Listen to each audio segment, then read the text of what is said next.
Sarah, you're on the Queer Palm jury. What's your definition of a queer film?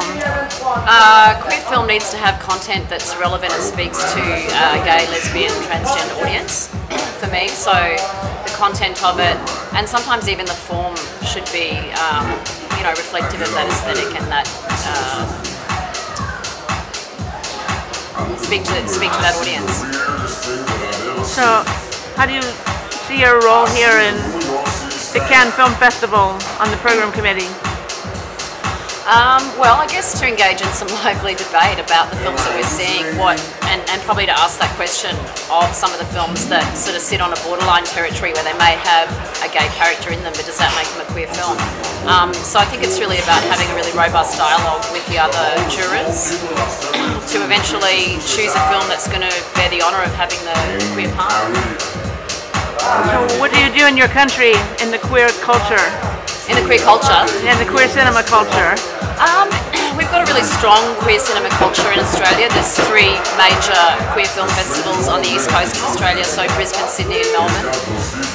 They all get very, very good audiences, in the tens of thousands. And they're well attended. There's clearly a market for it. And really, with a festival, it's not just about watching the films. You can download the films probably and watch them at home, but it's about being part of a community and watching the films together and discussing them afterwards and engaging in dialogue and meeting people and feeling part of a community. So is there any film that you're going to go away with that really not in the competition, that really moved you outside of the competition for the queer cinema? Yeah, I think a film called Parade, which, I think is a great film. It had its flaws, but I think it'll speak to a broad audience. It's kind of a film, interestingly, that may be made for a straight audience because it seems to be educating people about gay rights. But it's quite endearing, and it had some good performances. And I think it was one that that I got to see in the market that I'll definitely consider programming in the festival. Okay, well, enjoy the rest of the festival. Thank you.